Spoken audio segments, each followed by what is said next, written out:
Today is September 21st. I declare this morning meeting of the Board of Selectmen for the town of Rutland open.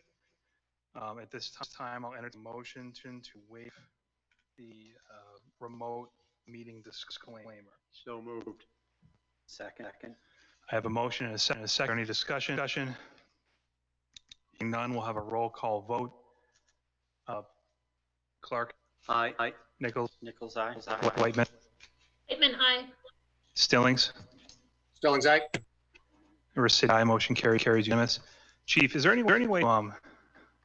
Usually when we have the screen, we have the view as to who's the block says who's in the meeting. Yeah, I get it to go. I think it's a Mac issue. All right. I just roll with it then. Just so you guys know, getting terrible echo and feedback. I think maybe it's because the microphone and the computer audio might be on simultaneously. Could we just check see if we can? Is that any better? Seems okay. All right, we're having some technological issues for the remote participants, so we apologize. No, it's maybe it's on my end, but it's echo. Okay. So Jeff, it's not just you, because I'm getting the echo feedback too. Thank you. Okay. Motion to approve Treasury warrant 6 and payable. Second. All right, we have a motion to approve Treasury warrants 6 and a second. Is there any discussion? Hearing none, we'll have a roll call vote. Clark, Aye. Nichols, Aye. Whiteman, Whitman, aye. Whiteman, Aye. Boston, She said aye. you guys are on mute. Hold on a second.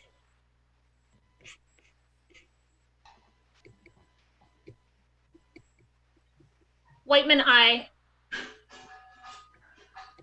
Yeah, change it. But Are we all set? Leah, can you hear yeah, us? we can't hear Leah. I can hear you guys. Can you hear me? Whitman, aye. All right, so I guess we Jeff or Tamika, can can have you hear me? cable plus figure Can out hear what's you. going on in Yes, there. Leah, I can In hear the you meet- and see you. I can hear. Jeff, Oh, we got them back. all right, Jeff, can we get a vote for Yes, sir. I'm an aye. I'm an aye, and Leah's an aye. I can hear her. Recity, aye. Motion carries. It sounds like he's unanimous, and we're working on fixing the tech problems right now. In the meantime, we have the approval of meeting minutes for September 8th.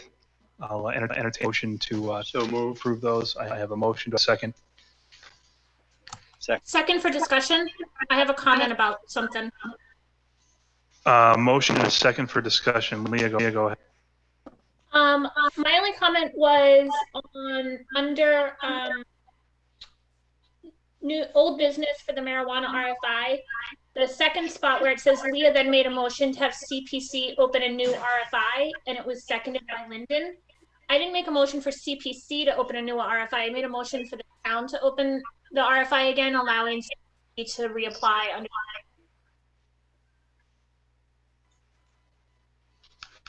Okay, so we can make that correction. We can amend the motion to approve the minutes that correction included if the original motion maker would like that amendment. So I with the amended. Lyndon, you had seconded the motion. No, I think Leah and have to. Okay. Leah and seconding it with for question, right? Oh, apologies. Yep, Leah, you second. I seconded Okay. for discussion, so All right, is that it? yep, that's it from my end. Okay, thank you. I have a motion and a second. Any further discussion? Hearing none, we'll have a roll call vote. Clark, aye. Nichols, Aye. Whiteman, Whitman, aye. and Stillings. Stillings aye. All right, Recity, aye. Carries unanimous. Next we're moving on to public comment. I'm not sure how this is going to go because of the technological issues we're having. Is there anyone here for public comment? If there is, please raise your hand in the Zoom waiting room. The chief will notify us and we can let you in. Chief, do you have anyone? Nope. Am I here for public comment? This is Clee. Who is, You have Mr. Blair. Mr. Blair. Mr. Blair, name and address, please? Clee Blair, 8 Heritage Hill Drive, Rutland. Go ahead, sir. Yes, I had sent a letter to the select board. I was wondering if you guys had all received that today. That was forwarded along to the board earlier today. Yeah, yes. So I'd like to just get some comment on, or some explanation as to why that was written and where Mr. Stillings got all his information. Didn't seem to be correct.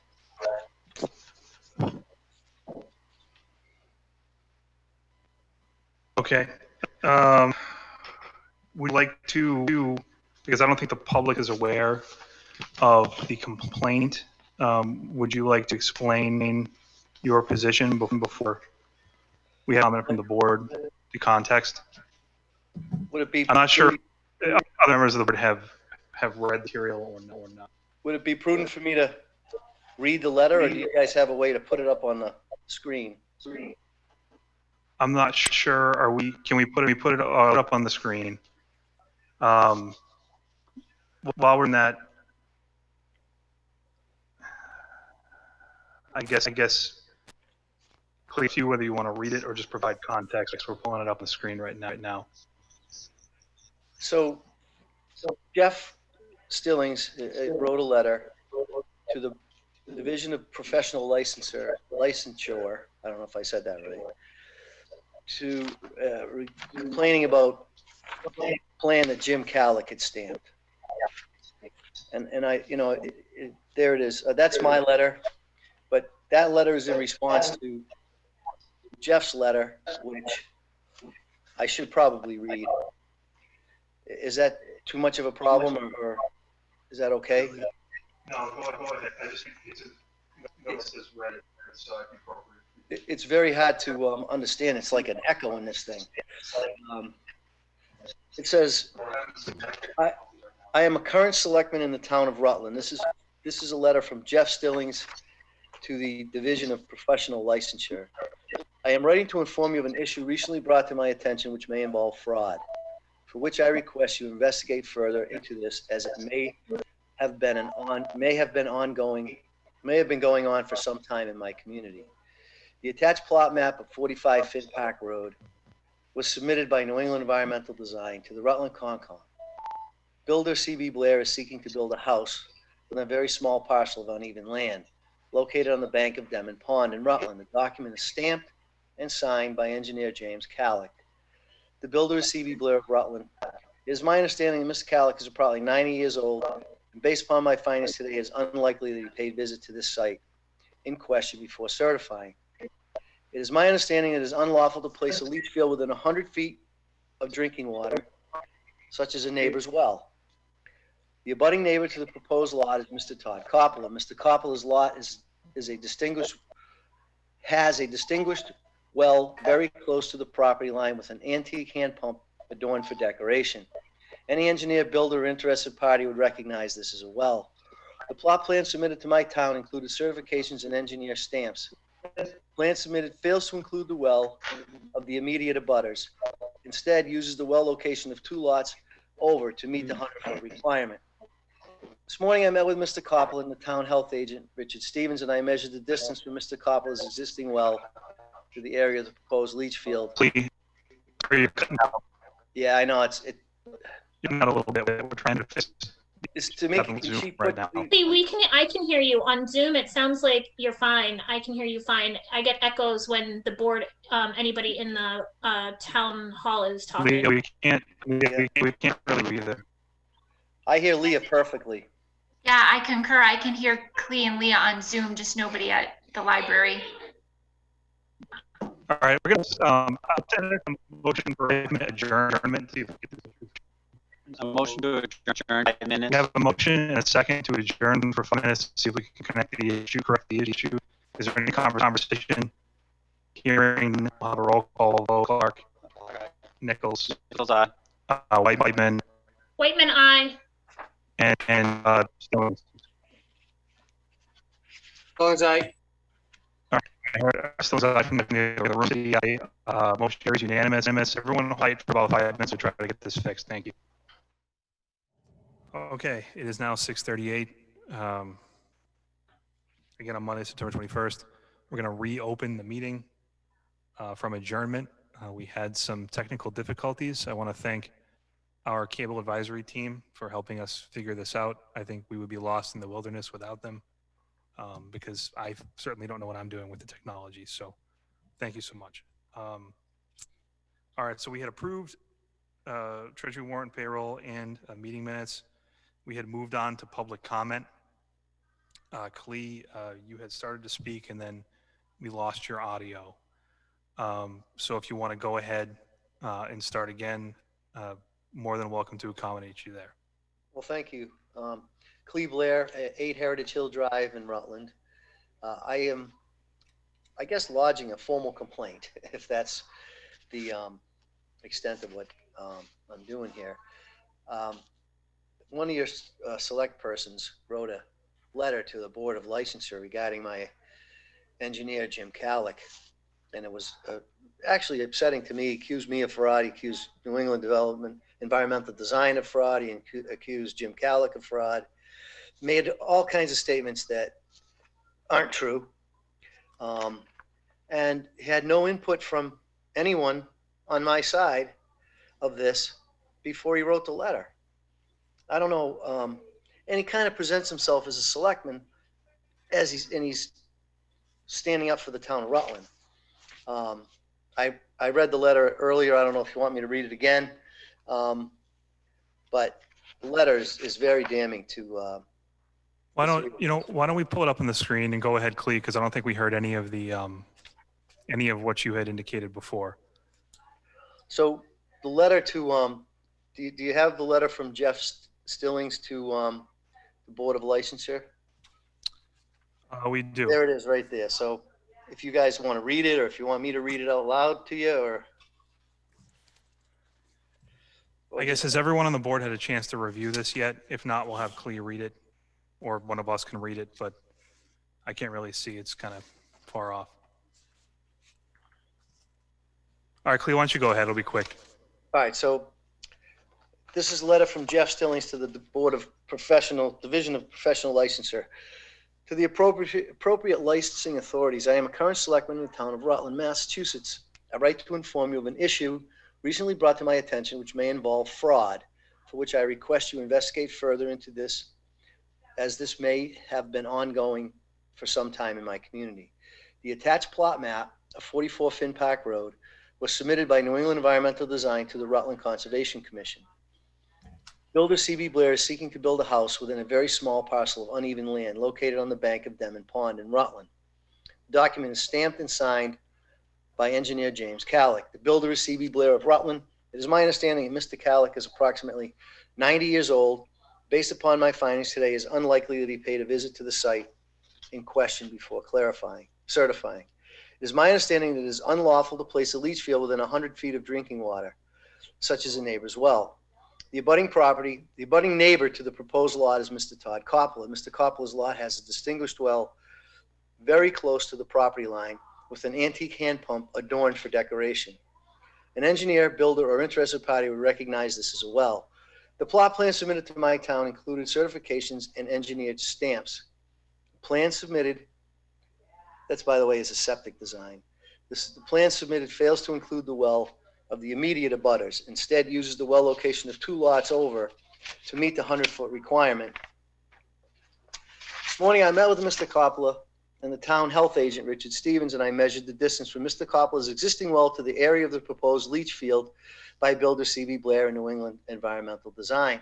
I measured 50 feet from the site of the Coppola well to the area of the proposed leach field.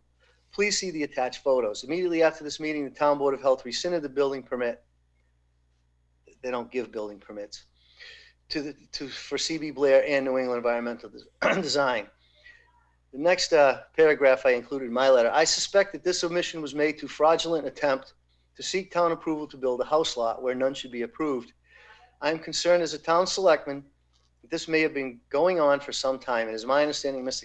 Calick has possibly infirmed and should be looked into further. I respectfully request you investigate the licenses of the parties involved.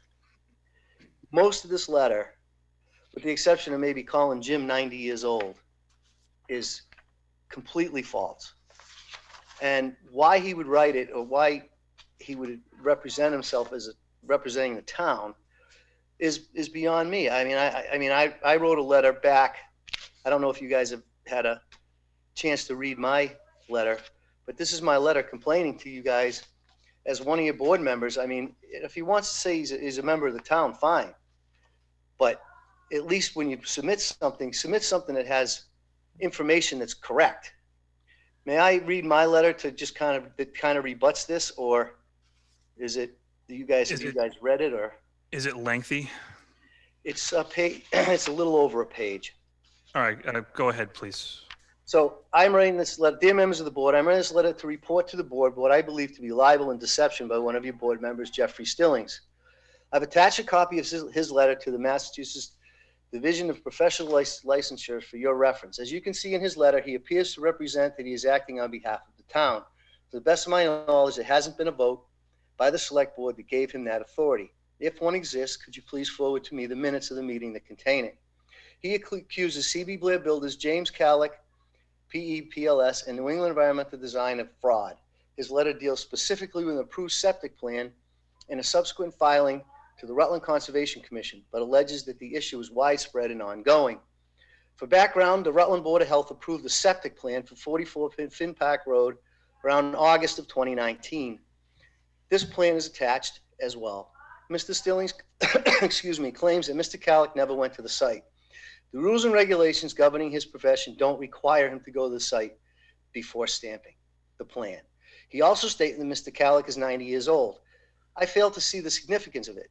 I deal with Mr. Calick regularly. He is extremely bright and hasn't lost a step. Just because he's 90 doesn't make him incapable or immobile. The well on Mr. Coppola's property looks like a landscape ornament and has no well casing showing. Furthermore, there is another well close to it, that apparent ornament well, which was believed to be Mr. Coppola's and was shown on the plan. There is a picture of it, the apparent landscape ornament, attached to Mr. Stillings' letter. My point is there was an honest mistake made by the people working in the field.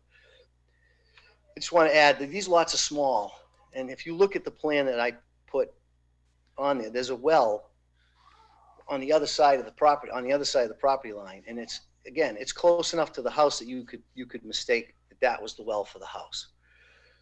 We filed with the Rutland Conservation Commission to work within 100 feet of a wetland.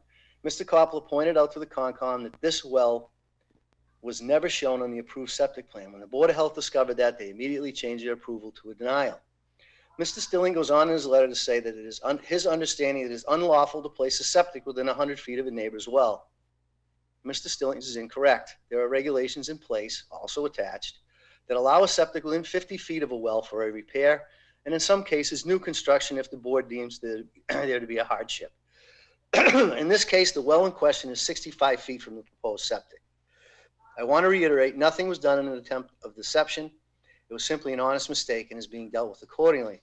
Furthermore, this has nothing to do with the Conservation Commission, as the chairman pointed out at the hearing Tuesday of this week.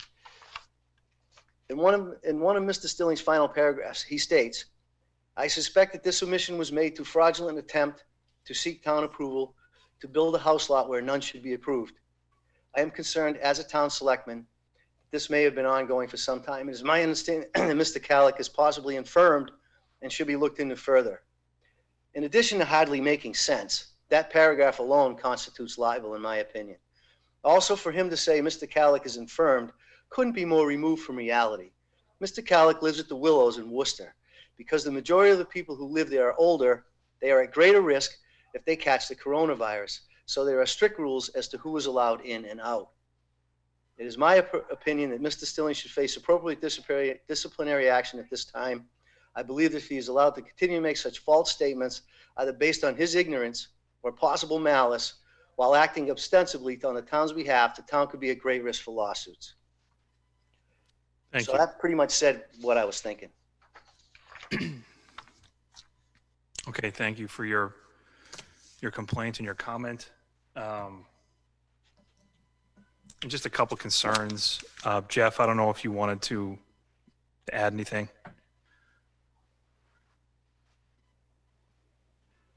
Jeff? Oh, can you hear me? Yes, sir.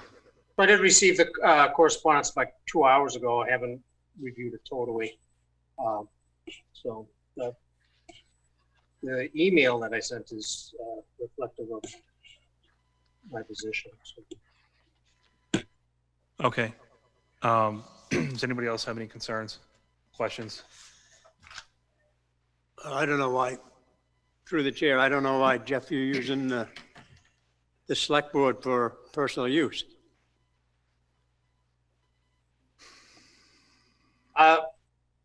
Because I'm a selectman, Skip. No, And the issue came as a result of a constituent who's dialed in here, that he was concerned that a septic system was being installed right next to his drinking water, and that was the reason why I became involved, not because I'm just felt like being Jeff, involved. Jeff, we're supposed to be a board and work together as a group, not run around doing everything on our own.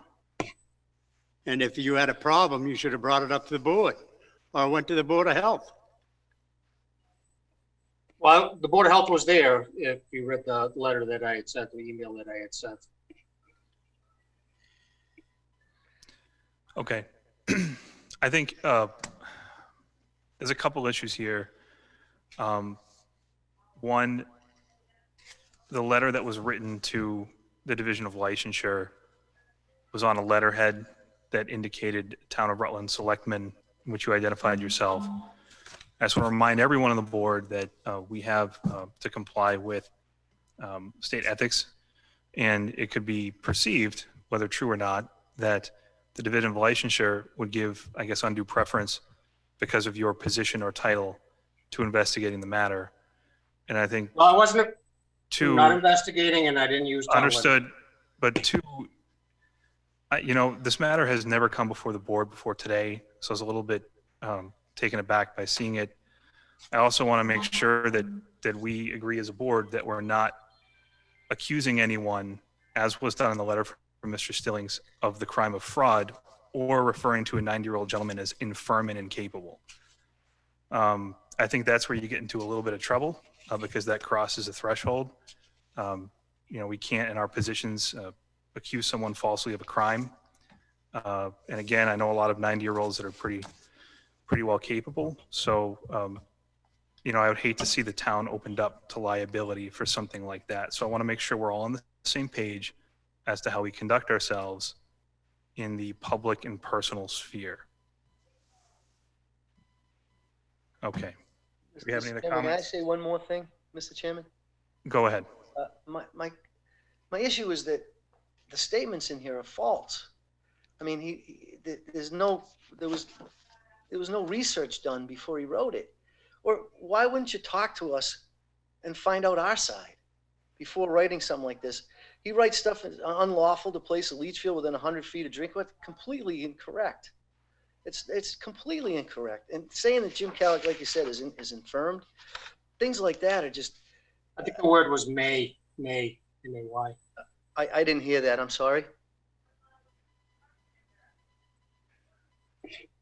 I believe the word may was in there. No, that it is unlawful. It is unlawful to place a leach field within 100 feet of drinking water.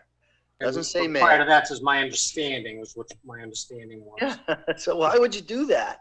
Why don't you just talk to us? Find out what happened. That guy's well was, I believe, my guys told me it was covered in brush and they never saw it, and it wasn't identifiable. It looks like a damn landscape ornament. Nothing was done improper. Well, he's signed on here. Todd, are you on? You can explain his concern. I think the issue here is not about the well itself, because again, I have a hard time understanding where this came from. The issue is more how it was presented. Yeah. This was not on behalf of the board. The board wasn't made aware of this issue. And again, you know, I hate to see things like this going out. I'm not sure how we want to, if at all, handle this, whether we refer it to, if it's a formal complaint, this could go to council and they could take a look at it. Send it to council. It wasn't on letterhead. It was an email. It was, well, Jeff, it was on letterhead. You just created the letterhead. I think it wasn't on town official letterhead. But Okay, again, yeah. I think you were acting in your position as a part of the board, as you identified in the letter. Right. So, you know, I think we should probably move on. I'll entertain a motion if the board wants to make one. This is public I would, comment, I right? would recommend that we at least look into some type of training for the board, because I think there's a lot of misunderstanding of each of our positions and authorities we have. So maybe we can work with Anita and through the state for some type of training to just go over some of these issues. I think with this particular conflict of interest, part of the select board, what the state dignifies is our roles and responsibilities and ethics. I mean, correct me if I'm wrong, but Anita, we all had to take that course and provide you with a written certification that it was taken. Pretty much everybody except for, I believe, you take it again. Yeah, because it was so recent. Mitch, I was talking more of the roles and responsibilities of the selectmen and the select board, not just ethics in Okay. itself. Can we make sure then, I know that we have a copy, and if not, I have one, of the town handbook for select boards and municipalities. I can either, if you don't have a copy, Anita, I can send you what I have and we can have that distributed if you feel Lyndon like that would. And then maybe we reach out to the MMA for any applicable online trainings they'd be offering. Yeah, I do have that information as well, but I think it would be beneficial to go through some kind of discussion and training just so that we're all on the same page. Now, was there a response to this complaint? I mean, to Mr. Stilling's letter? In terms of, from who? It was sent to what board? It was sent to what part of the state? The Mass Division of Licensure. So did they respond to us? The Division of Licensure is requesting all project information, anything that this individual has been working on for the last several months. Yeah, Lyndon. So in I've received no addition, I response. think the building permit has been revoked for the parcels. So I mean, there is some damage that has been done. And again, I think the person I feel bad for in this is the 90-year-old individual who now has to come up with files to report and who's been called infirm, incapable, and was alleged to have committed fraud.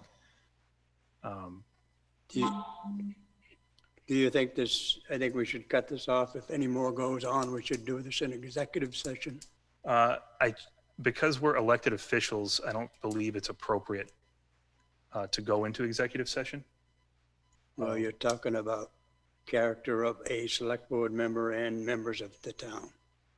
Again, I think I don't know. I'm just, as elected officials, I think this has Okay. to be addressed in open session. Through we the don't chair, have to- we I can guess move I on. would recommend at least be reviewed by council or whatever, just to make sure there's no libel on behalf of the town or any issues.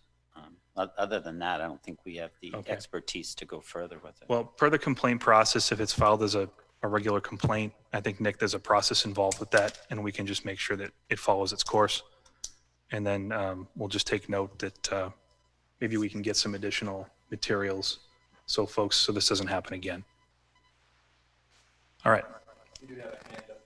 Mr. Coppola, you are wanted to say something? he's going to go right to the septic. Okay, he's on mute.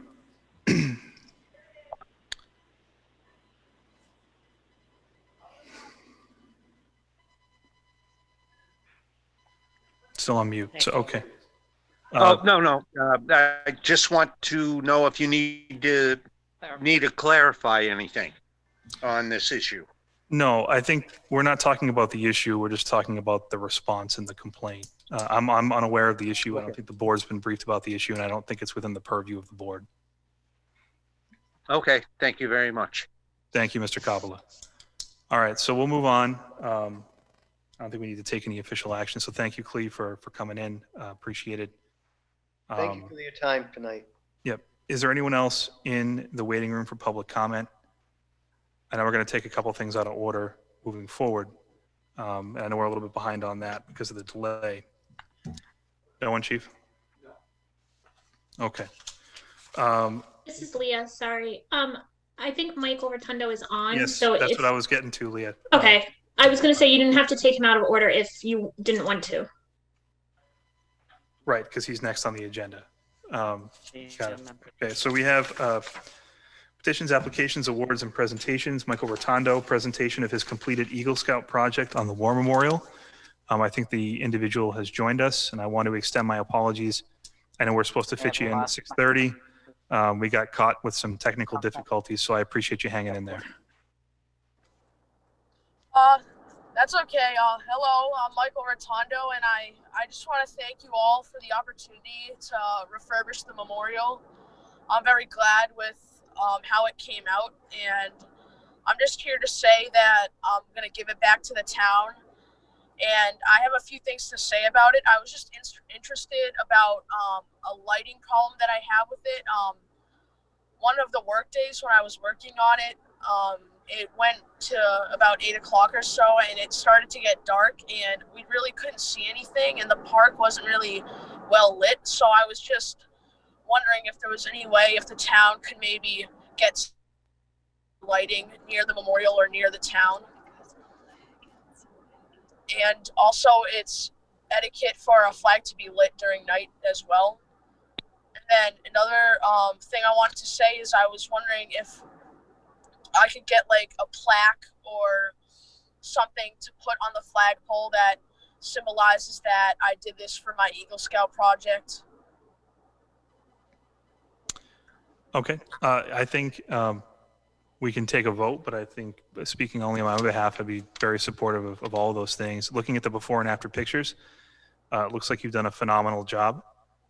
So the town really appreciates the work you've done. I think I would entertain the motion maybe would be to look into appropriate lighting over there, in addition to allowing Mr. Rotondo to, or giving him the resources necessary to put in a plaque. Would the plaque be to dedicate the work, or what would you envision, Mike, being on the plaque? I would just wanted to say that the memorial was refurbished in 2020 for Michael Rotondo's Eagle Scout project, and that he belongs to Troop 141. Okay. I make a motion to support looking into the lighting and the plaque. I have a motion by Mr. Nichols and a second by Mr. Clark. Is there any discussion from the rest of the board? I just wanted to thank Michael for doing a phenomenal job. I think it's night and day difference in the accessibility to the memorial and really making it a centerpiece rather than kind of lost in the bushes. So thank you, Michael. Yeah, great job. Thank you. Yes, thank you. Okay, I have a motion and a second. Any further discussion? Hearing none, we'll have a roll call vote. Mr. Clark? Clark, aye. Mr. Nichols? Nichols, aye. Whiteman? Whiteman, aye. Stillings? Stillings, aye. And Recity, aye. Motion carries unanimous. Thank you again, and we really appreciate it. Okay, moving on. We have a town administrator update. Nick? Thank you, Mr. Chairman. We'll start with the pandemic response update. A couple weeks ago, we were happy to report that we had 0 COVID cases in town, but since then it has increased back up to 5 as of today. Rich Stevens, our health agent, he's kind of suspecting that that's a fallout from Labor Day weekend cookouts. In total, we've had 76 cases since March 3rd. So hopefully it'll go back down again. Chief, are we able to know if it's like the range of age? Is it? As far as I'm aware, the youngest I've seen is 19, and we've had the highest up into the 80s. Okay, thank you. If I may, is this suspected community spread? I assume if there's suspicion from Labor Day parties and stuff that or get-togethers, that it probably is community spread. From the 5 he's given me in the past week, I can't tell. The batch before that, yes, there was a couple of young people who spent time together that contracted it from each other, but I have no confirmation on the current 5. Okay, thank you. No problem. Thank you, Chief. Next up, we have a town administrator selection process update. Today, we can publicly announce the 3 names of the candidates that will be interviewing tomorrow night.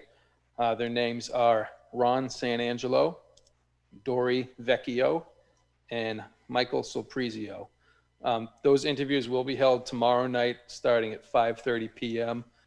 They will be held in person, but the interview will be available to the public via Zoom, hopefully with no technical difficulties.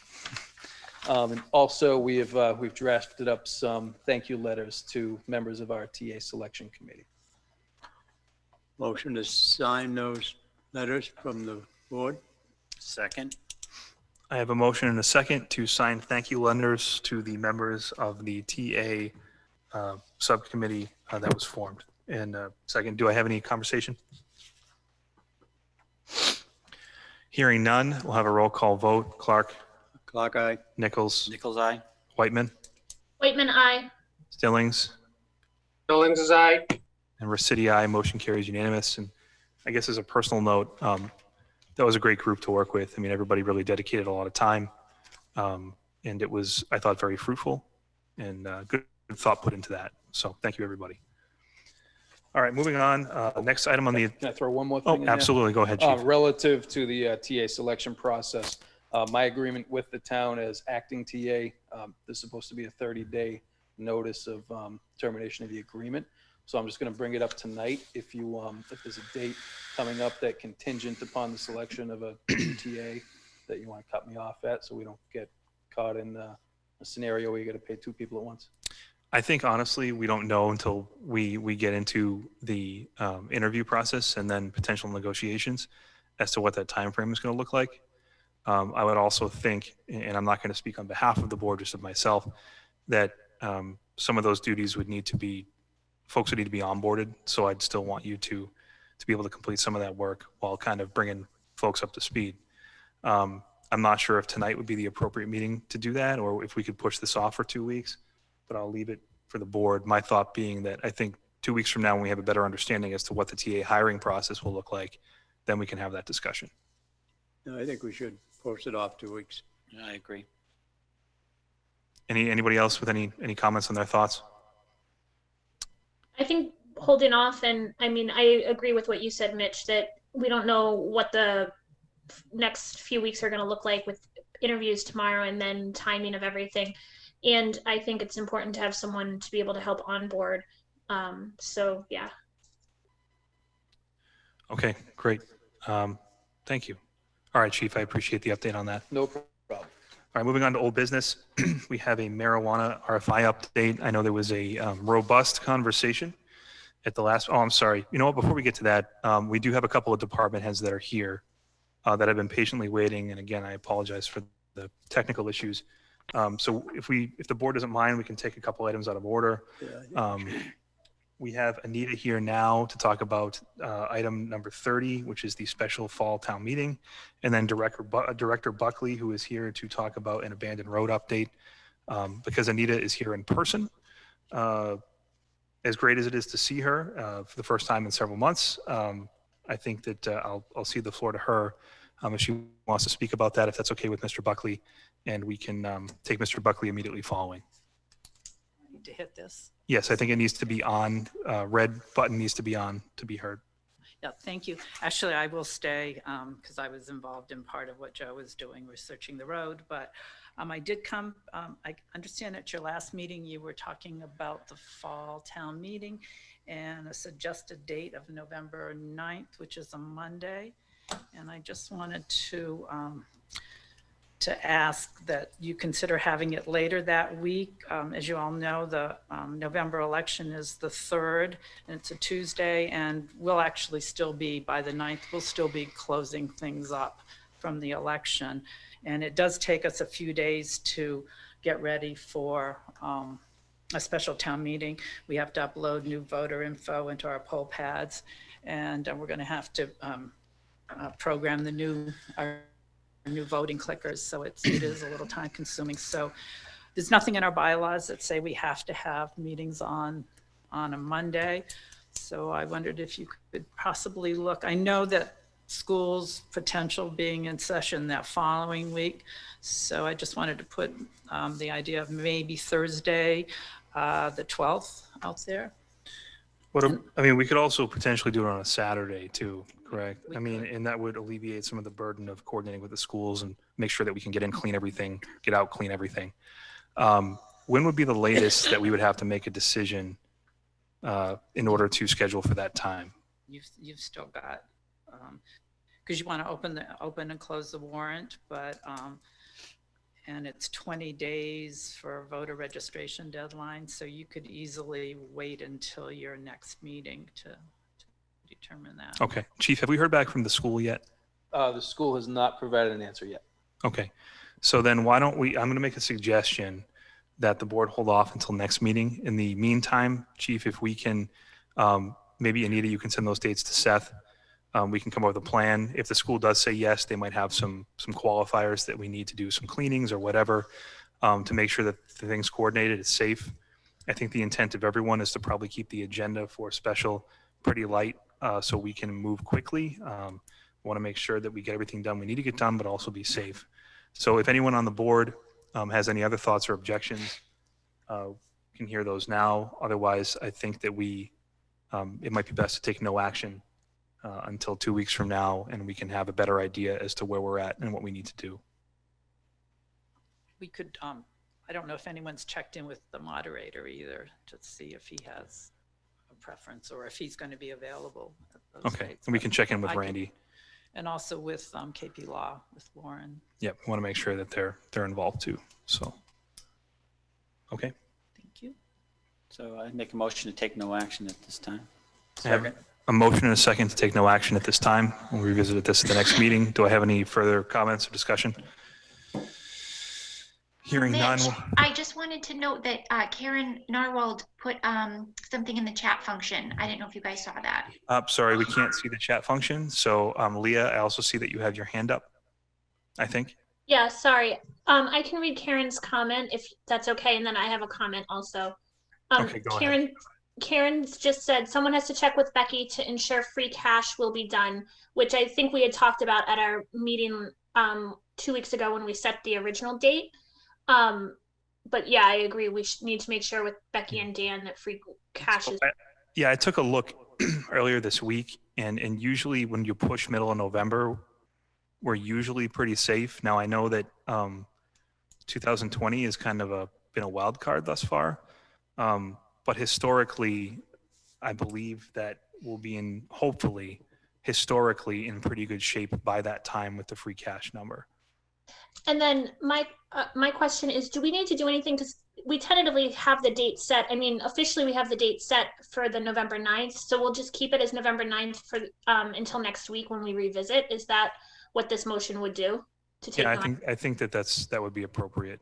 Okay. I think we have an intention to change it. So, all right. So I have a motion and a second. Karen, your comment was read. I don't know if you're in there. If you want to say anything, but if not, we'll have a roll call vote. Clark. Clark, aye.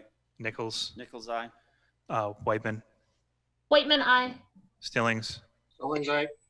And City, aye. Motion carries unanimous. Thank you, Anita. Moving on, taking an item out of order, we're going to go to item number 27, which is the abandoned road update.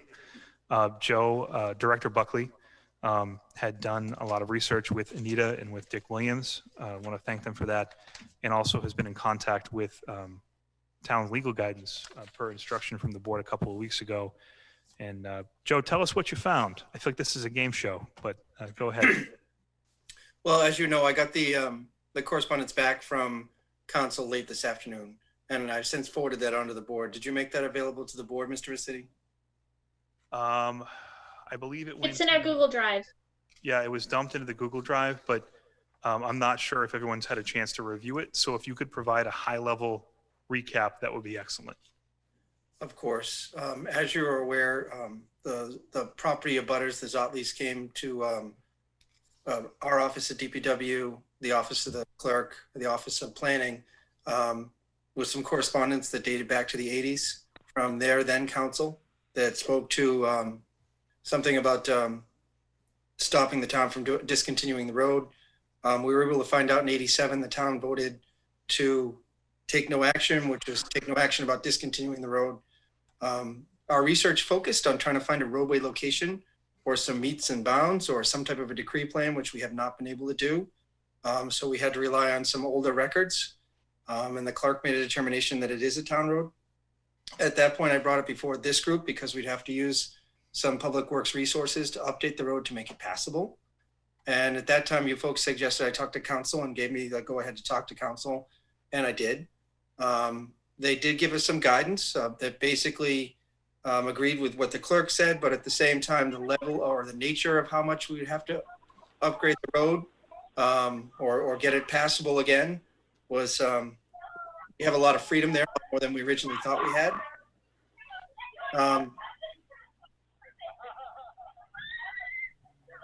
Somebody should be on, should mute, right? Yeah. Working on it. There we go. All right. I think I just muted Joe. Sorry, Joe. Go ahead. I'll be okay. It's all good. So, so council suggested we could consider putting the onus on the abutter or the the person to prove that they come up with some additional information as to why they felt it was a town road. Both myself, the clerk, and Mr. Williams, we've all looked, exhausted all the records we had here in town, and I looked at the Registry of Deeds site, and I agree with what council had suggested, but at the same time, I don't think additional records may necessarily exist. And as I said in the email I sent to just the chair, I have concerns that similar situations as the town continues to develop over time will definitely come up. There's a couple places where there's roads in town where we don't necessarily have a good decree or a good, and what I mean by decree basically in plain English is what are the limitations of our easement? What are the limitations of the right of way that we're in control of?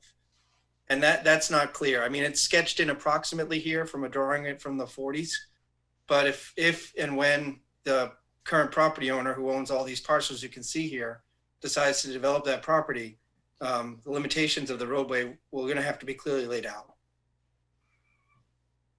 So after you folks have a chance to look at what we got from council, I made some suggestions in an email earlier today to the chair.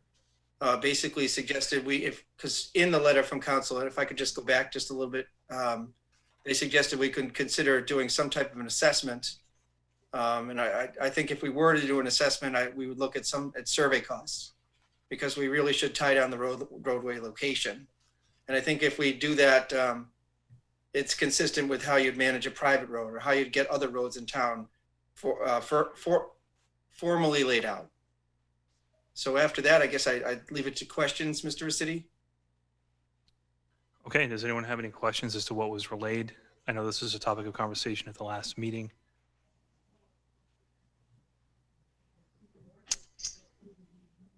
I don't see or hear any.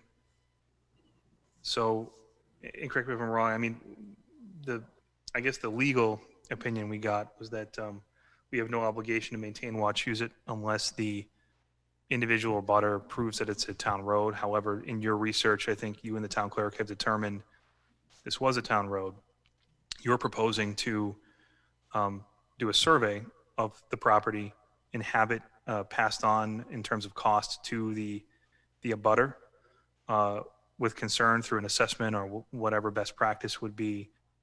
And we can go from there with potential for minimal repairs, which it sounds like would be, or based on what you had sent earlier, would be simply to make the road passable by emergency vehicles or accessible in some way, given that the road is not normally traversed by residents.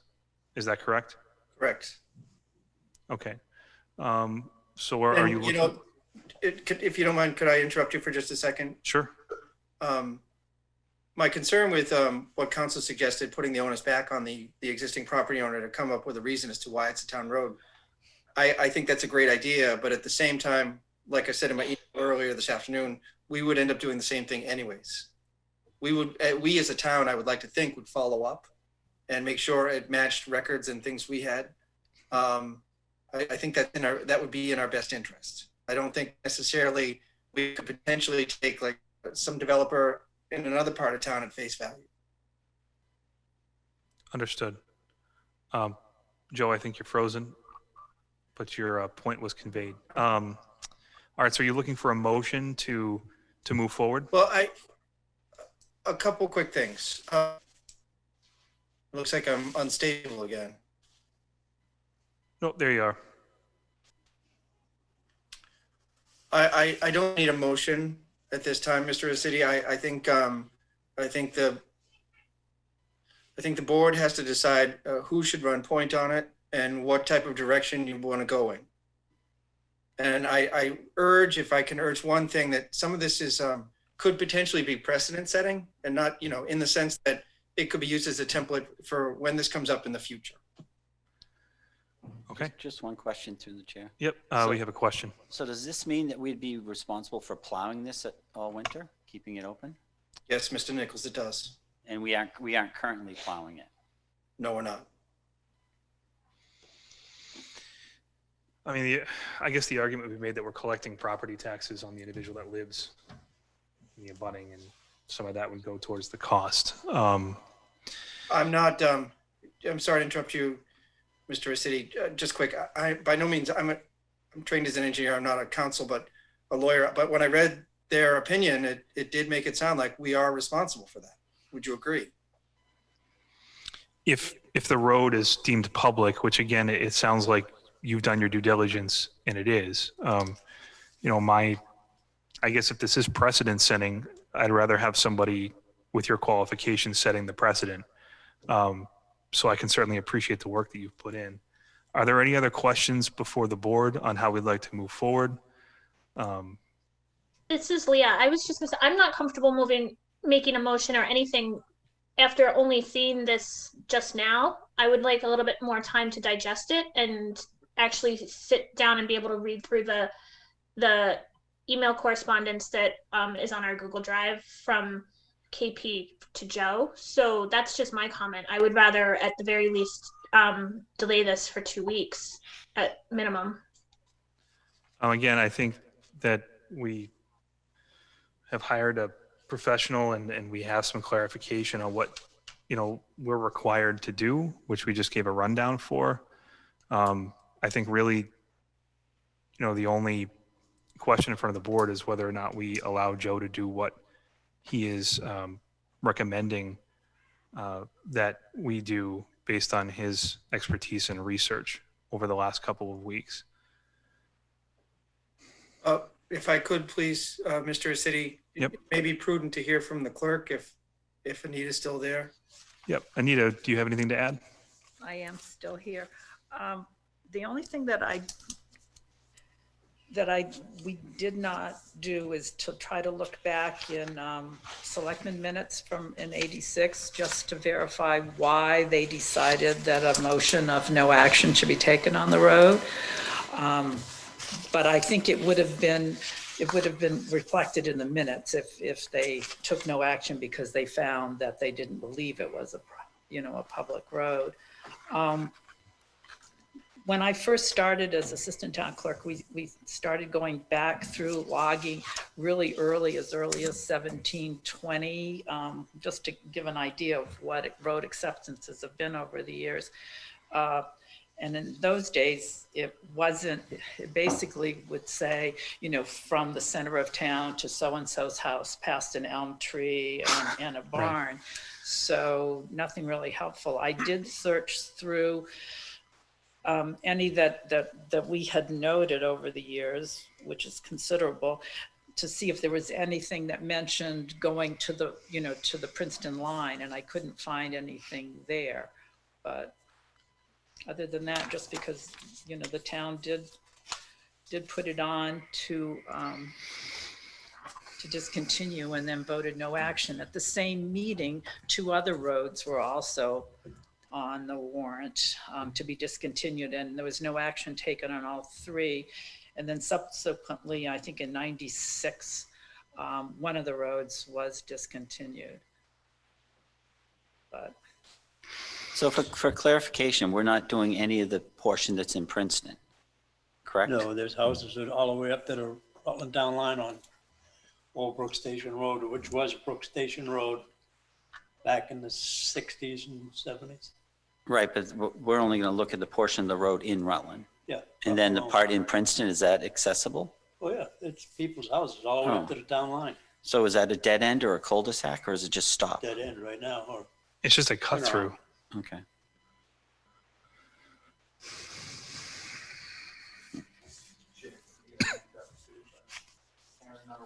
Okay, Karen, I see you have your hand up.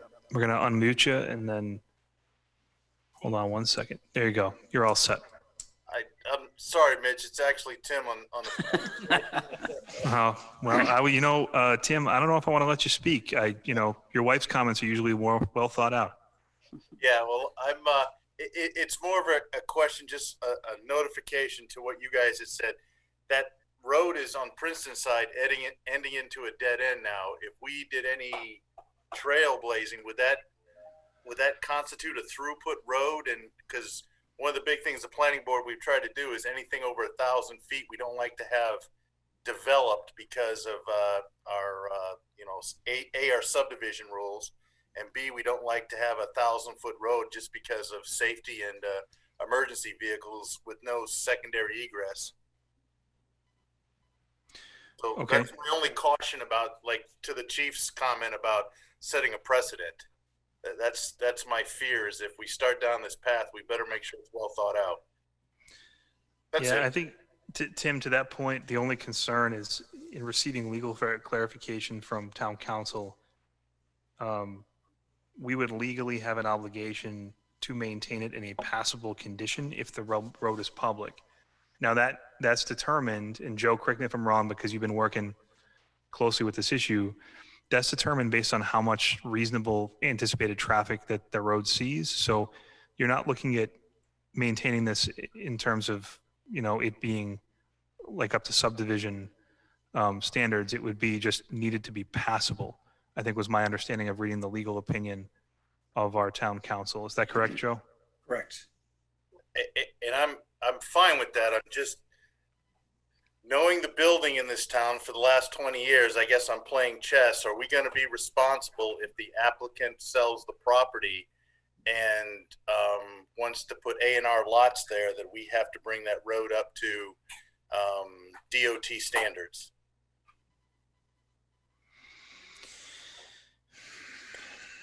That's why I'm not thinking about what we do now. It's more of the precedent. Do we, I agree with Chief about, we make it passable for emergency vehicles and things like that. But say in a year or so, they sell that 100, and I apologize if I don't have the right number, 106 acres, and want to A&R all that property. We have to have roads and ability for people to get in and out if it's considered an A&R lot. Well, a couple quick things, if you don't mind, Mr. Rossetti, if I answer that person's questions directly. Go ahead. All right, thank you.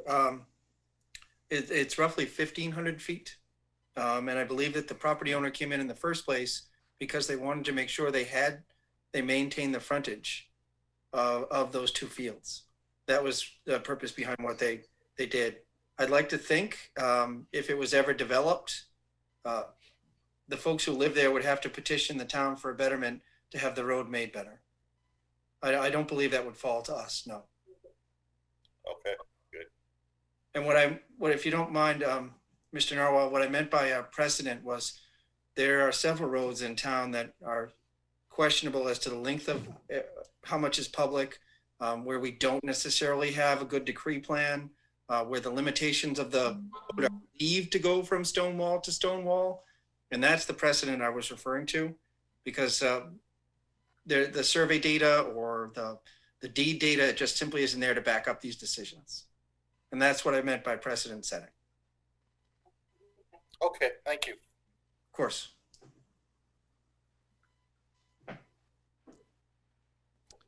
Okay. So I have no problem, Mr. Chairman, waiting. I guess there's a couple of things I'd like to clarify. Who would necessarily negotiate with the current landowner if we wanted to try and imply that they're going to be charged an assessment to do survey work?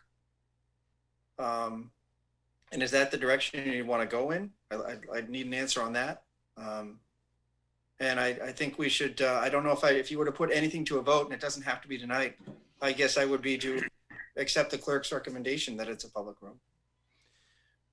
Well, to answer your first question, I think my idea, and if the board has any different opinions, feel free to share, but that you would work directly with the TA and town council regarding reaching out to that individual.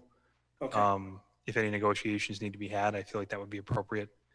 And the second question, I mean, the board, if they so choose, can take action to agree with our director and our clerk's research, and that the road is in fact a public way.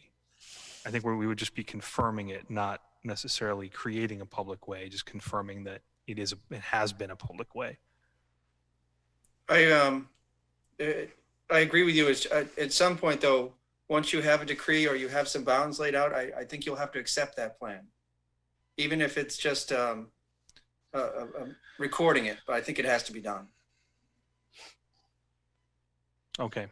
That would probably have to go to town meeting, I would imagine. Well, no, it wouldn't, because No, if you it's can already lay a out. public road. Yeah. Okay, Joe, go ahead. No, is Anita still there? Does she have any thoughts on that particular aspect of it, laying out of the ways if they're not clearly defined? I don't think it would have to go to town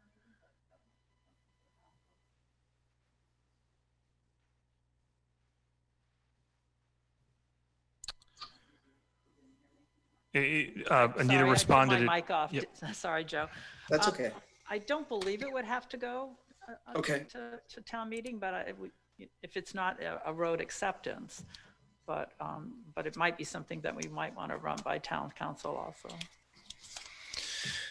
That goes back to what the gentleman from planning, Mr. Narwhal, said. It's important that we know clearly where the boundaries of the road are, because currently we don't have any.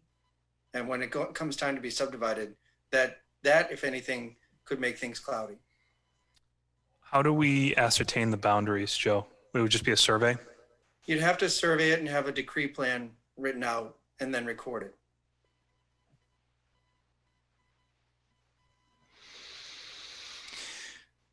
Okay, so do we have any motions from the board? There's a bunch of things I think we need to tackle here, unless we want to kick this off to another meeting. Well, I mean, if we were looking at a road that just needed work that was passable currently, I mean, would we need to make any motion, or would Joe just be working with engineers to resolve whatever the issue is on that road? So I guess the determination is, if it's a town road, then we would handle it like we'd have Joe handle it like we would with any other town road that has issues. Yeah, I'm unsure why the board would need to even agree that it's a town road if it's already a town road, unless that's something that you feel we need to do. And then you could just, I guess, be tasked with, as part of regular duties, maintaining it and then working with the TA and council to work out the survey issue. Am I misunderstanding something, or do we need something, Anita, in your opinion? No, that's what I think too. Okay, so it sounds like, based on what the clerk's providing us, we really wouldn't need to take any action if the board is really all on the same page, unless anyone wants to contest anything. Jeff, I see your hands up. You're assuming that we're all agreeing that it's a town road. I was looking at the KP Law letter in the final paragraph there that I think should be the position of the board right now. It says that the town can undertake some work to make it passable for emergency vehicles, but not required to improve it to subdivision standards. And that's what we're talking about. But is KP Law opining that they think it's a town road, absent any proof of the 1986? KP Law, I think in their email or letter, indicated that there has been not sufficient proof to KP Law's standard that it is a public road. However, our director and our town clerk are indicating to us that, based on the research that they've done, it would meet that threshold of a public way, and that regardless of whether it was or was not, I think, Joe, correct me if I'm wrong, that survey would really need to be done in order to ascertain some of the information anyhow that you're talking about doing on the road itself. Yeah. Do you mind if I go ahead? Sure. All right. The problem is the deeds that we have and the plans that we have are basically as the farm changed hands over time, and they describe a road and an easement or right to have a town road across that property that goes from Roughly Ridge to the Princeton town line. But what they don't say is they don't say how wide the road is. They don't say that it starts at a point, it's not tied down to any bearing. It's not even as simple as it starts at the tree that Anita might have mentioned and then turns at the next big pile of rocks. There isn't even that. So I would like to think, especially before it gets subdivided or anything like that, that we have at least a survey done. Okay. Do we have any more questions, concerns? Otherwise, I don't think we need to take any action. Go ahead, Joe. Sorry. I may want to contact council one more time about the location of the actual right-of-way and their thoughts on that, because it's currently not clear. Okay. Leah? I have a question, Mitch, sorry. Roughly what would the expected cost be for a survey? I mean, are we talking 10,000, 100,000? I have no concept of surveying for a road. 8 to 10,000. And that cost will be passed on to the homeowner or the abutter. That's because there's only one. I mean, in the case, in what you had laid out in your email, in the case where more complex work would need to be done, it would be attached as a betterment to the property owners that would be along the street or impacted parcel. Is that correct, Joe? Correct. So I guess if we were to lay out a course of action, yes, we agree it's a road. Yes, we'll make sure it's passable. Long term, though, it's going to need to be surveyed, and that betterment that cost will be passed on to the existing owner as a betterment. Any future betterments, such as pavement or more detailed, a better roadway surface, as was raised by Select Board Member Nichols, that would have to be a formal betterment. That would be like a vote that would go before this group. Okay. All right. I don't think a motion is necessary based on the town clerk's advice, but if anyone wants to entertain one to allow Joe the support he needs to kind of get the work done. I mean, I don't think it's necessary, Joe, unless you asking for one. No, I'm not. As long as you give direction to the town administrator that we're going to work with council to meet with the abutter before we do anything and lay out what our plan is. And when I say the plan, I mean simply to clear the road and make sure it's passable for emergency vehicles, and that we expect that they are on board with paying the assessment to get it surveyed. Okay. Sorry, I have another question. It's Leah.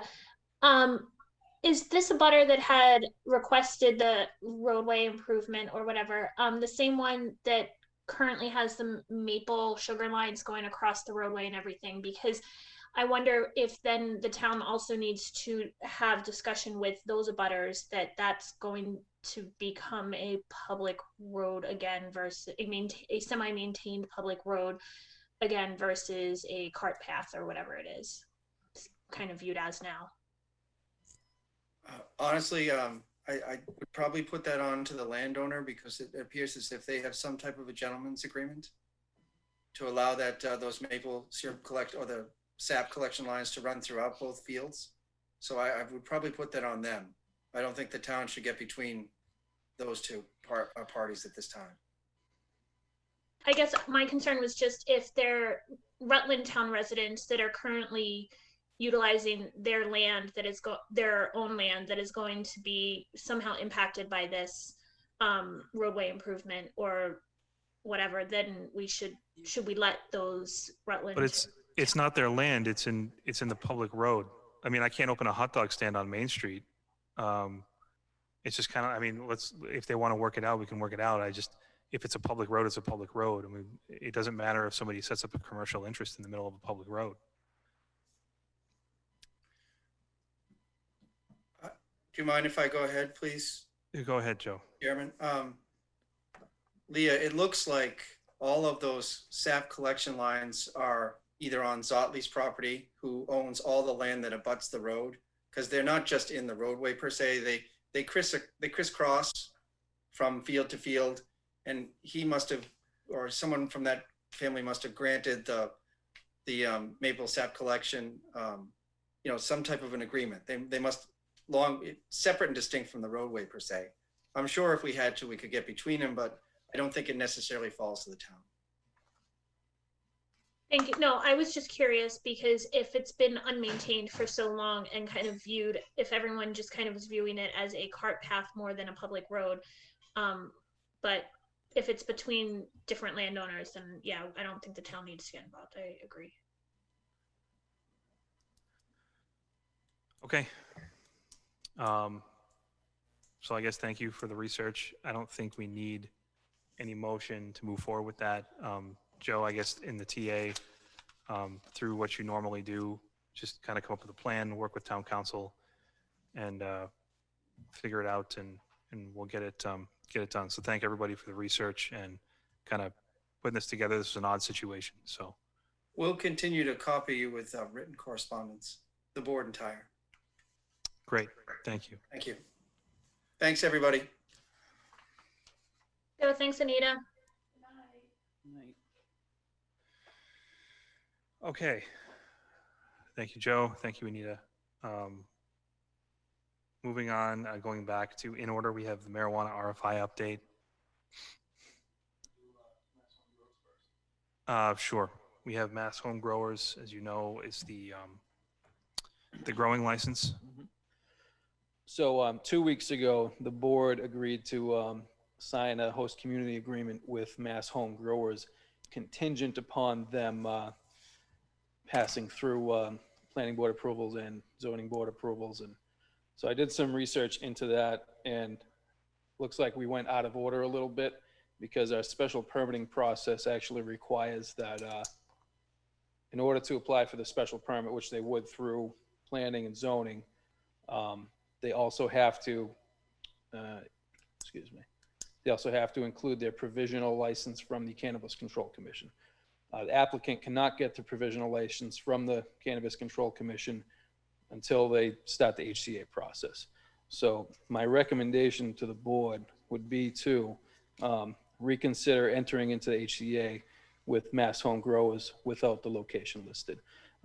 After talking to legal, it is acceptable to enter into the HCA without a location listed, and that would all come together through the rest of the process as the applicant goes to CCC and through our special permitting process in town. Okay. All right, so I think we had a pretty robust conversation a couple weeks ago on this. So I think at this time, we really have a choice whether or not to sign. I'll based on recommendation, I'll go ahead and make a motion that we sign the HCA with Mass Home Growers without the location, knowing that this will be fleshed out moving forward as part of the regular process. Second. I have a motion and a second. Is there any discussion? Hearing none. Hearing that it's a recommendation from the TA and legal, it still makes me extremely nervous. And my statements before where I said I feel like we owe it to the town to do this well and right still stand. But hearing that it's coming from a recommendation from legal and RTA, that holds a lot of weight for me. So it still makes me nervous. Thank you. Any further discussion? Mitch, I'm sorry to interrupt you. There was a reference in the chat that Dawn LaBelle has her hand raised. I'm sorry. I can't see that from here, Chief. Yes, I missed that. Is it related to this issue? Oh, I guess we'll let Dawn in. I think if I were to guess, I imagine it's related to the next issue. The next issue? Okay. Can we just check real quick to make sure it's not this issue before we take a vote? Dawn LaBelle, you there?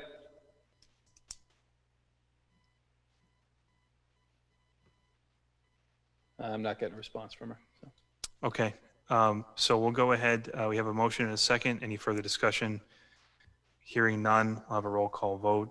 I Clark? am here. That's Dawn. Hi, Don. Hi. Was this What is about the next marijuana issue? before I Yes, it is. Okay, go ahead. I wanted clarification on a much earlier vote by the time I could figure out how to get into the raising the hand. What is the clarification on the RFI and the new applications, number one? And number two, what is the next issue you were referring to? I'm sorry, I don't understand the question. Much earlier, before we had to put the meeting on hold, there was a clarification on the RFI and applications. And it was unclear because of all the echoing, etc. Mitch, it's Leah. I think that was, I had asked for clarification in our minutes before from our previous meeting where I had made a motion. Yep. And so I was just asking for the minutes to be reflected on what the motion said. So that was what that was about. In regards to the applications being opened again? Yeah, it was based on the minutes, Don, Leah had made a motion in the last meeting to rebid out the project for the retail license. We're talking right now about the growing license or the cultivation license. I understand that. Yep. I do understand that. What is the next motion? What was the next that you were referring to that I may be referring to? The retail or the growing? Right now we're referring to the growing, and then we will be referring to the retail. Correct. Okay. I have nothing to say on the growing. Okay, thank you. I have a motion and a second. Any further discussion? Hearing none, we'll have a roll call vote. Clark? Clark recuses. Nichols? Aye. Whiteman? Whiteman with much trepidation, yay. Stillings? Stillings, no.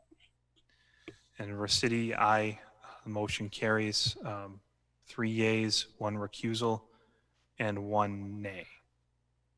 Okay, I guess moving on, we did leave, and under the same old business item number 9, we had a conversation 2 weeks ago about the retail license and the Caregiver Patient Connections, which was the company that was awarded the retail license, contacted the board, indicated that they had received the maximum number of licenses through the Cannabis Control Commission, and they would like the opportunity to take 30 days to restructure and come up with a plan to present to the town of Rutland based on the work that they had done thus far in preparing everything. After checking with town council, I mean, this is just a recap 2 weeks ago, indicated that town council was okay with if we decided to go that route. Essentially, we would not be voting to re-award the license per se, just to extend a 30-day window for them to come back and present the board with a plan. So I guess we'll leave it there. I know that a couple of members that were not on the select board when this decision was made wanted a chance to review the materials. I trust that that's been done. Does anyone have anything to add about the retail? I know that we received a correspondence, I believe, today from CPC. Jeff, I see your hands up. Sure, it's just that I got the email, but I was unable to open the PDF from. There were some issues with the PDF. Yep. Just know that we can't see it, so. Chief, sure. I believe it was brief, right? Yeah, I could read Can it. you go ahead and read that? Is Yes. that, okay. I'm actually trying to failed to download. Okay. So this is a letter from Catherine Trifolo of Caregiver Patient Connection. Dear Chief Monaco, Interim Administrator, and board members, as discussed at the board meeting on Tuesday, September 8th, 2020, Caregiver Patient Connection had requested a 30-day extension in order to submit a revised ownership schedule for our proposed adult use retail establishment in the town of Rutland.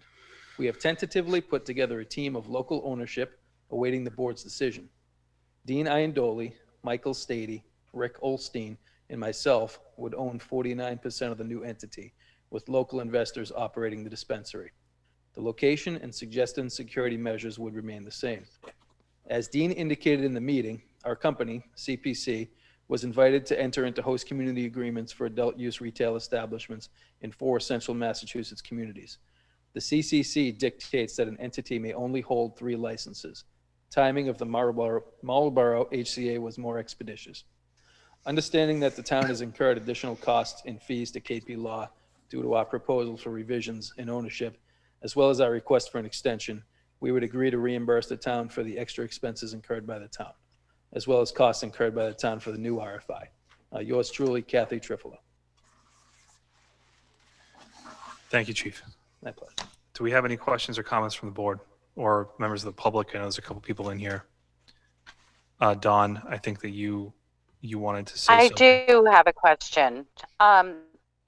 With the whole process, it seems like it has changed as the time has gone on. We were told that meetings were put on hold, we would be notified. Who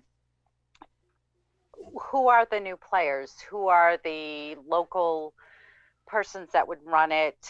Is it all run in the original applications, etc., that we were part and parcel to, but then we heard nothing until after the meetings, I guess, for lack of better way of saying, rejoined, which we were not aware of. It seems like it has just changed, where there were questions and statements that were made that were not clarified before a decision was made. In terms of the RFP process? In terms of the decisions, etc. Okay. I think just to clear that up. There were things that were presented that may have needed clarification before they were decided upon. Originally to begin with, and then it has proceeded, and now the rules have changed, at least that's the apparent view from the outside, just trying to keep up with all the minutes and whatnot. Now there's a potential extension. Do we have a new RFI? Do we have new applications out? What are we doing as a town? Okay, so just to back up to clarify your question, the RFI closed.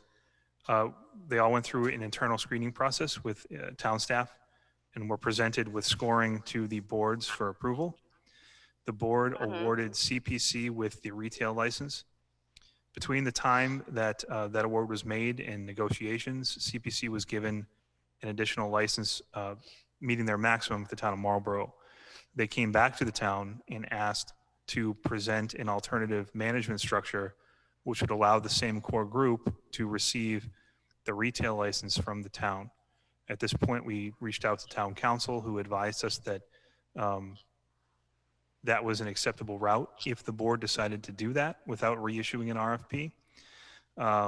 The board has not made a decision on whether or not to issue a new RFP or to grant an extension, not to the group to indicate an award, but just so the group can present a new management structure to the town to make sure that it's still amicable for the town.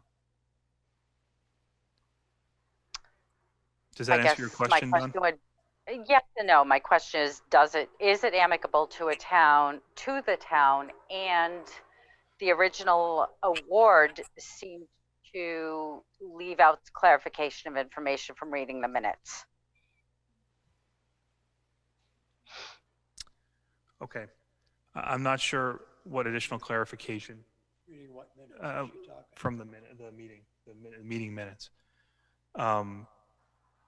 What clarification? I'll address it in an email.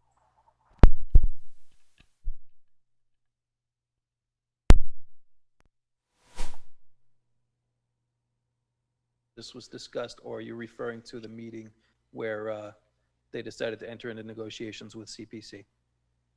I think I'm referring all the way back to April or May, actually, from reading today again.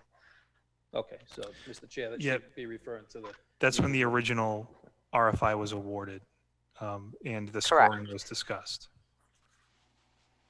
Okay. So my understanding is just from being public again, Mhm. that, you know, RC was rejected even though it scored the highest. Correct. And the transparency included participation. We participated in all the public meetings, and we were not informed that the meetings were going to recur. I mean, when you're saying we, are you speaking on behalf of yourself as a resident or? Resident and or let's just say we have the property at 217 Barry Paxton Road. So we were waiting to hear when the meetings would recur. And then I found out after the fact. Okay. And again, this predates my time as chair, but I can assure you that the meetings where the decision was made were publicly posted. I believe there were a series also of hearings on the issue as well. So, you know, I'm not sure what additional clarification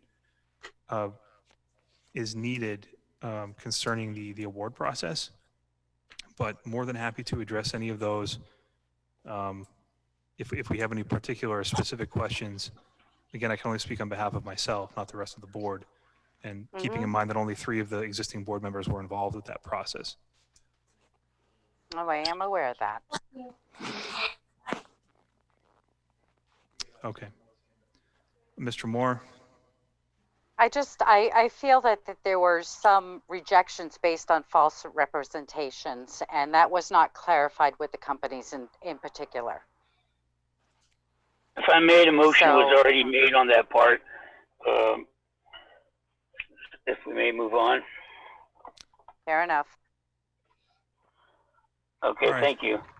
Thank you, Mr. Moore. Again, I think, Don, to your point, the board had a pretty robust conversation at that meeting about the way in which the award was decided. I believe it was close to a unanimous vote with Mr. Stillings recusing himself at the time to award the CPC company with the retail. So again, I think, you know, that meeting's publicly posted. Anyone can go and take a look at that. And I think the reasons were given there. All right, so we have, I guess, a couple different options in front of us tonight to wrap this up. If I may still speak, Mr. Moore, Chair? Go ahead, Mr. Moore. Keep it brief, please. Sure. With all due respect, the RFI was legally submitted. The RFI was legally closed.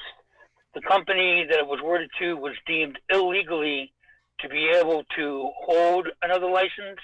To give them, you know, a chance to finagle way to, it just doesn't seem right. The RFI was closed.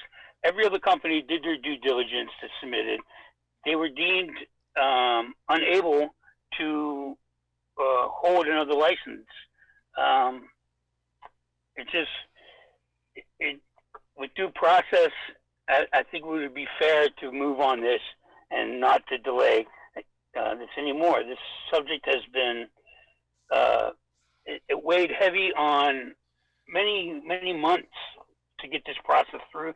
The town spent a lot of money to put it through. The town did their due diligence. All legal aspects were met on all the companies. I implore you to move on this, please. And that's it. Thank you. Thank you, Sean. All right. Do we have any thoughts from the rest of the board? Leah, I saw you had your hand up earlier, I thought. No, I'm okay right now. Okay. Okay. So we have to make a decision whether to rebid the project or to allow CPC their requested extension to formulate a plan to be presented to the town. I'll remind everyone too that if we go that route, we can still make the decision to rebid out the RFI if we do not deem it acceptable. So, I mean, that being said, if I may again, I'm sorry. I'm sorry to the chair. Sorry, Mr. Moore. Mr. Stillings has his hand up. Mr. Stillings. Okay. Thank you. Just real brief. I see Catherine Trifolo on the screen. Is she CPC? maybe just give her an opportunity to be heard before we launch any more. I guess, Catherine, do you have anything to add? I don't. I just, I just want to reiterate, this was not any intent, or CPC did not have the intent to try to bamboozle the board. This is just, we were surprised that we were awarded 4. Thankfully, we were awarded 4, but it really, we want to be transparent. We want the opportunity to be able to put together something for the board to see just who we are thinking about for local ownership. Our goal would really be to make it Central Mass centric and operate that way. We think that's the best thing for the town. Okay, thank you. Anyone else? All right, hearing none, I'm going to go ahead and make a motion, if I can, to offer an extension to CPC with the note that if it is not satisfactory to the board, we can rebid the project as we so choose.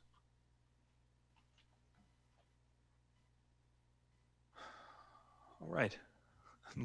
There's no second, so that failed. Do I have any other motions from the board? Whitman will make a motion to reopen the RFI completely.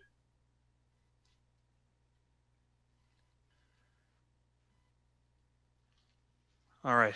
There is no second. Can't second it, can I? No, you cannot. That motion has also failed. Well, you could, but that's your discretion whether you can second it. Whether or not you think it opens yourself up to liability. So I can second it. You can't. Yeah, no, I better not. Okay, Jeff, did you second the motion? I'd second it for discussion and a up or down vote. For discussion. Any discussion? We have a second for discussion. Is there any discussion? I do. I mean, the issue is whether a new RFI should be issued or not. So I do appreciate Mr. Trufolo's letter of explanation. It was nicely written. So I would, out of respect, and second to Leah's motion, I think what's relevant before the board right now is whether this should be reissued or not, yes or no. So yep. That's why I seconded it, just for a up or down vote. Yep. My concern is that if we received legal clarification that we can offer an extension to see what's presented, if it's in the best interest of the town, we can decide whether or not to move forward. And we could always fall back in the position of reissuing the RFP. My concern is that the RFP, in being issued, if we reissue it, it puts us back another probably 12 months at this point. And it takes an inordinate amount of staff time to review these proposals, to go through them, and that equates to town expense. My concern is just the expense and staff time that would be needed to go through an additional RFP process, and then the potential of not having a feasible project down the road, having missed a window of probably about a year. I don't see the benefit in not allowing the group that we've decided would be a best interest of the town, at least the opportunity upon reflection to go ahead and present something with us, knowing that we always have a fallback position. So that's my 2 cents. And this is Leah, and I guess I'm a little bit torn. I mean, last week, all these motions failed also, and we delayed it till this week. And so my question is, what is the honest to goodness likelihood that we allocate CPC the additional time, come back? How honest are we as a group going to be looking at them and making a decision to move forward with them? And I'm wondering if we're delaying the reopening of the RFI by 30 days this way, by doing it this way. So I hate using the terms that we're costing the town money by having our staff do their job, because ultimately the hope and goal is to have a business in town that's going to generate income for us. So that is going to need some money up front in order to do that well and successfully. So I guess I'm a little bit torn, and I want some conversation as to the likelihood of moving forward with CPC versus delaying it for 30 days and then looking at reopening an RFI in 30 days, Well, where I we mean, can that's- reopen the RFI yeah. now and go forward. And hopefully it would move a little bit quicker because we've already been through it once, is kind of Right. I mean, we can't legally right now too, just as a side, we can't open an RFI because we don't have a procurement officer on staff. So we would have to wait until we have one anyway. I think if there's another agenda item to extend Mike, the board hasn't had a discussion about that yet. But as of right now, we don't have the legal ability or authority to open a new RFI. Again, it's taxpayer money, and it sets us back a good deal of time. I understand the concerns, Leah. I think that's, you make some really great and valid points. But Jeff, I see you had your hand up. Zoom, listening to their board meeting, but Yep. Yeah, it was great. I got some nice profanity in there. Jeff, I see you had your hand up. Yeah, just thinking, if the adjustment from CPC is for the local 49%, just curious who the 51% stakeholder would be that we're dealing with. I think that will be presented if CPC is allowed the opportunity to put together a plan. Okay. So this is Leah again. Mhm. I would be willing to withdraw my motion, and Mitch, if you would reconsider yours, then I would move forward with that. Okay. Any further discussion, questions from the rest of the board? Hearing none, I'll make a motion to extend CPC a 30-day window to present a plan back to the board, with a side note that the board will have the ability, if it's not satisfactory, to put the project out to bid. Whiteman seconds with the comment that then hopefully within the 30 days also we would have a on staff or soon to be on staff that also then puts us in better timing if we need to move forward in another direction. Understood. Thank you. I have a motion and a second. Any further discussion? Hearing none, I'll have a roll call vote. Clark, Abstain. Nichols, Aye. Whiteman, Whiteman, aye. Stillings, Stillings, aye on the extension. and Resity, aye. Motion carries 4 yeas and 1 abstention. Tough decision, so thank everybody for the conversation. Okay, moving on, we have an update for the town audit. I don't know if we have an update yet on that, Chief. If not, we can move forward. I spoke with Mr. Nicholson and Mr. Knight. Both are confirming that that cost would not be covered by the CARES funding. Okay. And I included a list of acceptable uses in the pile there. I guess what had changed prior? We were given information that this would be an acceptable cost. I don't know what changed. I checked with Seth. He's controlling it. I also talked to Dan today, Dan Haynes. He didn't think it would be covered either. Okay, great. Mitch, it's Leah. I know we've talked about this many times. Sorry. What's the estimated cost on a detailed town audit? I understand that CARES Act money won't be able to cover that, but what's the cost that we would be looking at if we wanted to think down the road towards that? I think we could get an estimate. The financial auditing services, I believe, are exempt from Massachusetts procurement, so we can contract directly with an established firm, either on the state bid list. I believe the state has a list that we would be able to contract with, and we can reach out for a cost to get us a definitive number if that's the direction the board wants to go. I just was kind of looking for ballpark, I 50,000 somewhere in that range, but I don't know I have no concept, so that's fine. Based on best practice, I think that's probably ballpark. That's what we had talked about when this came up in our initial meeting. Okay, thank you. They're doing Was a there 30-day ever any extension on recommendation by the CMC, finance committee which is regarding the an audit? company. I'm sorry? Was there any recommendation by the finance committee as far as their support for an audit or recommendations? I don't believe we had gotten to that point yet.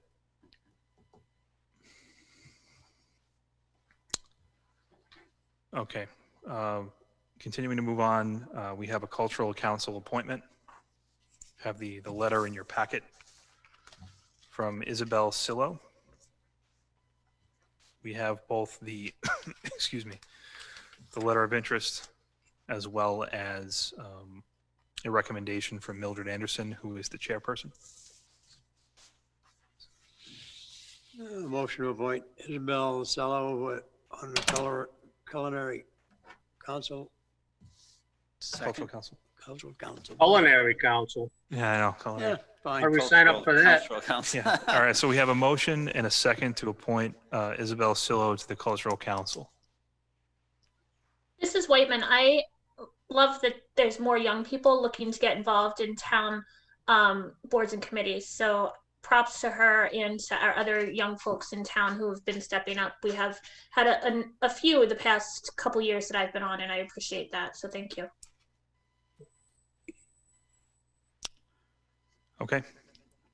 Any further conversation? Hearing none, we'll have a roll call vote. Clark, Clock eye. Nichols, Nichols, aye. Whiteman, Whiteman, aye. Stillings, Wednesday. Resity, aye. Motion carries unanimous. All right, we've gone through the special town meeting. Last item was the Columbus Day holiday. You got the resignation too. Resignations under a new business. It's going back, and the board had voted a couple weeks ago to write a letter. I believe the Columbus Day holiday was added to the calendar. So I'm wondering if we still want to move forward with that. If not, we can vote to rescind that motion. I think we should still move forward, don't you, Lyndon? Well, it's no longer on the calendar, so it's kind of, so I make a motion to rescind that request. To send a letter. We have a motion to rescind the request. Do we have a second? Whiteman seconds. Can I second since I was no on the original vote? Yeah, it's a new motion. It's my understanding Okay. you could second. Whiteman seconds. Motion and a second. Any discussion? Hearing none, we'll have a roll call vote. Clark, Clock eye. Nichols, Nichols, aye. Whiteman, Aye. Stillings, Aye. and Resity, aye. Motion carries unanimous. New business, we have resignations, one from AgCom and one from school committee. They're in your packet as well. The resignations are from Deb Carlson and Jeffrey Haynes.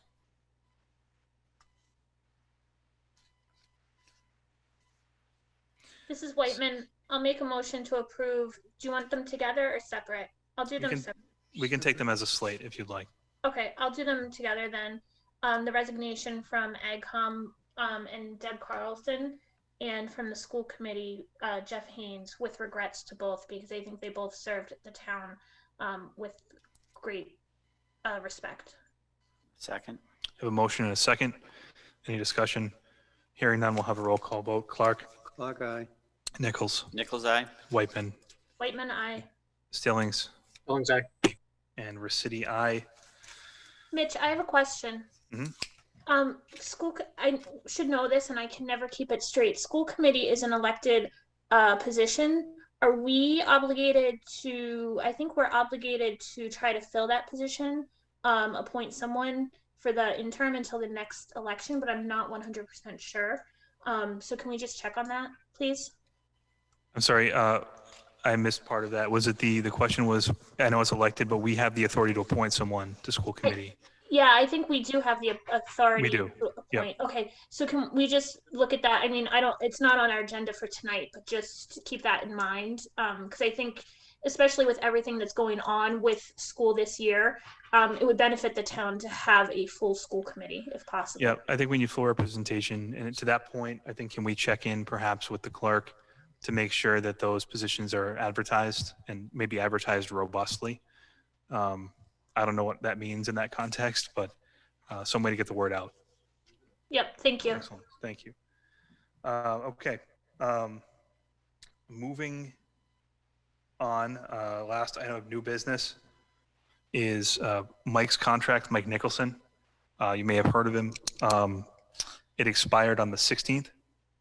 And in order to have him continue forward for another 30 days, the board needs to vote on it. Can be done in open session like we did last time.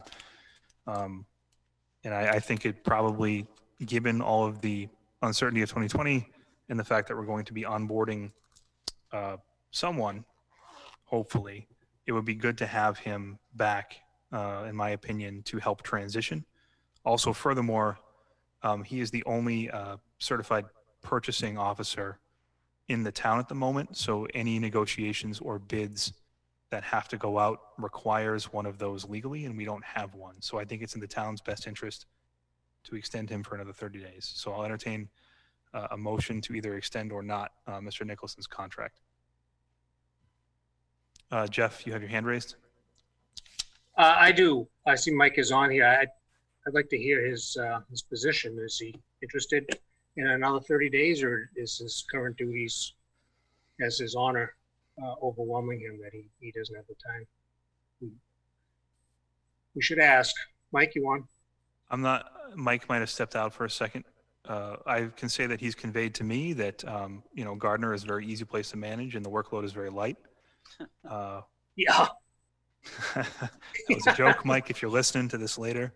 But I believe he had reached out and indicated his willingness to continue to serve if the board would have him.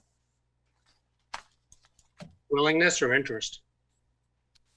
I think he cares deeply for the town, so I think it's a little bit of both, but I think he's really stepped up and, put forward a good effort given all of his workload that's currently on him, so.